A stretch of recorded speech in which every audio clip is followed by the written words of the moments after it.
ආයුබෝවන් මේ දිනවල කමර්ෂල් බැංකුවේ බැංකින් ට්‍රේනී තනතුර සඳහා ඔබට අයදුම් කිරීමේ හැකියාව තියෙනවා. ඉතින් අපි බලමු මේ වීඩියෝ එකෙන් කොහොමද මෙම තනතුර සඳහා අයදුම්පත් යොමු කරන්න කියලා. මුලින්ම කමර්ෂල් බැංකුවේ නිල වෙබ් අඩවියට ඔයා පිවිසෙන්න ඕනේ. මේ විදිහට සර්ච් කරා නම් හරි ඔයාගේ වෙබ් බ්‍රවුසරෙන් කමර්ෂල් බැංක් කැරියර්ස් කියලා සර්ච් කරන්න.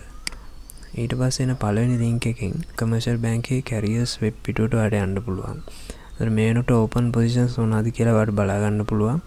අද දිනේ අපි කතා කරන්නේ බැංකින් ට්‍රේනීස් තනතුරට අදාළ සුදුසුකම් සහ ඇප්ලයි කරන විදිය. මේකේ අවසාන දිනේ විදියට දක්වන්නේ 5 වෙනි මාසේ 24 වෙනිදා 2025. ඒතර මෙතන මේ ලින්ක් එක ක්ලික් කරපුවාම මොනවද අවශ්‍ය සුදුසුකම් කියලා ඔයාලට මෙතනින් බලා ගන්න පුළුවන්. මුලින්ම වයස අවුරුදු 18ත් 22ත් අතර වෙන්න ඕනේ මේ තනතුරට අයදුම් කරන්න. ඒ වගේම සාමාන්‍ය පෙළ විභාගයෙන් එකවර අවම වශයෙන් වැඩ 6ක් සමත් විය යුතුයි. ඒ අතරින් ගණිතයේ විෂය ඇතුළත් C සාමාර්ථ 4ක් තියෙන්න ඕනේ. තවද ඉංග්‍රීසි විෂය සඳහා A හෝ B සාමාර්ථයක් අවශ්‍ය වෙනවා. සාමාන්‍ය පෙළ විභාගයේ EdExcel හෝ Cambridge O level ලියපු කෙනෙක් නම් එකවර අවම වශයෙන් B සාමාර්ථ 3ක් ඉංග්‍රීසි සහ ගණිත විෂය ඇතුළත් සමත් වෙලා තියෙන්න ඕනේ. තවත් විෂයන් 3ක් සඳහා C සාමාර්ථ අවශ්‍ය වෙනවා මෙම තනතුර සඳහා අයදුම් කිරීමට.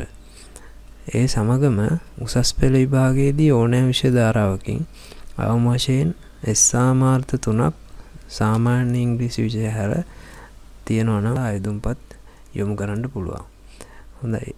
ඒට අමතරව මෙම පාස් සඳහා සුදුසුකම් සපුරලා තියෙනවා නම් සාමාන්‍ය පෙළ සමග ඒත් ඔයාලට මෙම තනතුර සඳහා අයදුම් කිරීමේ හැකියාව තියෙනවා. මෙම සුදුසුකම් සියල්ල සම්පූර්ණ කරලා තියෙනවා නම් පහත apply now බටන් එක ක්ලික් කරලා ලැබෙන Google form එක නිවැරදිව සම්පූර්ණ කරලා සබ්මිට් කිරීමෙන් ඔබට මේ සඳහා අයදුම් කිරීමේ හැකියාව තියෙනවා. එතකොට ඔයාලට මෙතනින් එක්ක ඊමේල් එකක් කරා හෝ නැත්නම් කෝල් එකක් කරා සම්මුඛ පරීක්ෂණයට සහභාගී වෙන්න දිනයක් ලබා දෙනවා. හොඳයි. අපිත් එක්ක එකතු වෙලා හිටියට ස්තුතියි මේ වීඩියෝ සමගින්. ඔබේ වෘත්තීය ජීවිතය සාර්ථක කර ගැනීමට අවශ්‍ය පාඨමාලා සහ රැකියා අවස්ථා මෙම channel එක හරහා ගෙනෙන්න ඔබට අපි අවශ්‍ය කටයුතු සිදු කරනවා. ඒ නිසා මෙම channel එක subscribe කරලා තියාගන්න. එහෙනම් ජය වේවා සියලුම දෙනාට.